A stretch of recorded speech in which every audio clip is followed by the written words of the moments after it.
No! No, don't take her away! Come back! No! What are you guys doing? No! No! I mean, Russ said this would happen. How did he know? Man, what am I gonna do? She's gone. Alright. I guess I'll just, I don't even know. I guess you guys don't know what's going on. Here, let me tell you. So it started out, my mom and Russ, my friend, we wanted to go into town. We wanted to see the big golden calf that everybody was talking about. Like, I mean, it sounds pretty cool. It's huge, made of gold, and I mean, why wouldn't you want to see it? It's so cool. So we asked our parents. We were like, "Hey, mom," or moms, I guess, because there was two of us. We were like, "Moms, can we go into town? Can we go look? We want to go." And they're like, "Fine, go. All right." And so we started going, and we took off kind of running a little bit. It's kind of hard when you're this big, but we were kind of running. And we were going into town. It's kind of a long walk. It's like somewhere in 100 miles, somewhere around there, I think. So we did it in one day, of course. And we were walking there, and we came to an oasis, and it was really nice. We decided to climb a tree, because why wouldn't you climb a tree when you're a bear? And then we were going, just kind of walking around, and it was about midday, so it was pretty hot. So I remember walking around and like sweating, and Russ and I were super excited, so we were just like talking and jumping around and super excited to go see this golden calf that everybody had told us so much about. And I mean, Russ had already been there, and I had not, so I was like super, like, oh, I can't wait to do this. And I was going into town, we were walking along, passing this and that, and didn't really care. The only important thing was that golden calf right in the middle of Bethel. I think that's what it's called, right? Anyway, we were walking, and we came into town, and it was about midday, which is important because everybody was gone. And when you're a bear, generally people want to hurt you or like run you away and stuff. But if all the men are gone, you're good. You can go see the golden calf.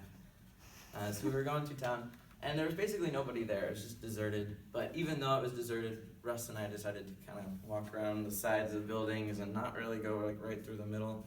We didn't want to be seen a whole lot, and I know my mom would be upset if I kind of attracted a bunch of attention and got killed or something like that. You know, it's generally a bad idea. Anyway, so we were walking our way there, and we were almost to the calf, at least so I was told. I don't know exactly because I've never been there, but Russ was like, "Oh, dude, we're almost there." And we weren't too far away. I'm pretty sure I could see the glow above the city. You know, it's so big. We were almost there, and then we heard some shouting. We were just walking along, and we heard just like a mob of people shouting somewhere off to the right. So being curious and whatnot, we decided to kind of work our way there. And we were cautious, we were careful. We walked along the edges again, and kind of like, we were basically spies, you know. Anyway, we were walking along the edges and trying to go see what was going on. And we kept hearing these people shout things like, "Go up, bald head," and we were like, what in the world does that mean? And they just kept saying it and saying it and saying it. It just sounded like a crowd of men shouting and shouting and shouting. And as we got closer, it got clearer and clearer, and we kind of saw like a mountain off to the side. And we saw the mountain, and we were like, "Oh, maybe they're talking about go up to the mountain." Like, I don't know, maybe they're banishing him or something. Because when we got there, we saw there's this group of like 50 people or something like that. I don't know, I can't really count that high, but there's a ton of people. And then there's just one guy just standing across from him, and I kind of understand why they called him Bald Head, because he didn't really have any fur at all. It's really weird.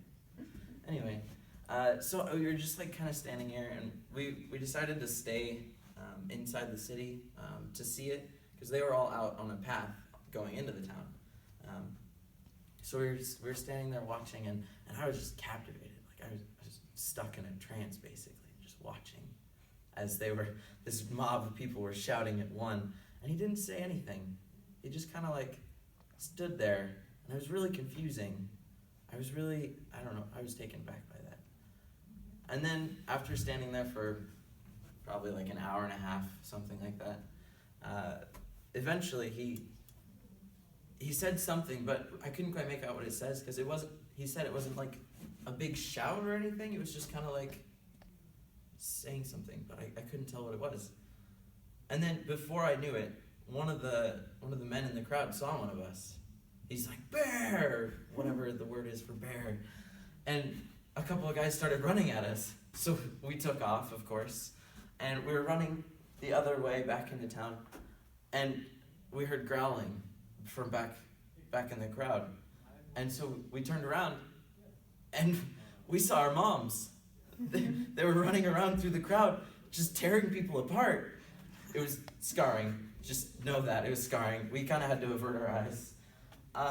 And after a little while, we hid behind a building. We heard everything kind of stop and quiet down, and it was a long while. So we looked around the corner and looked back, and there was just a pile of people, and then people scattered everywhere. And that one guy with the bald head was still just like standing there. And we didn't know what to do. But Russ told us, it was Russ's idea to run, basically. So we went home, and that brings us to now. They caught up with our parents, and I guess they're gone. So, moral of the story, don't maul a bunch of people.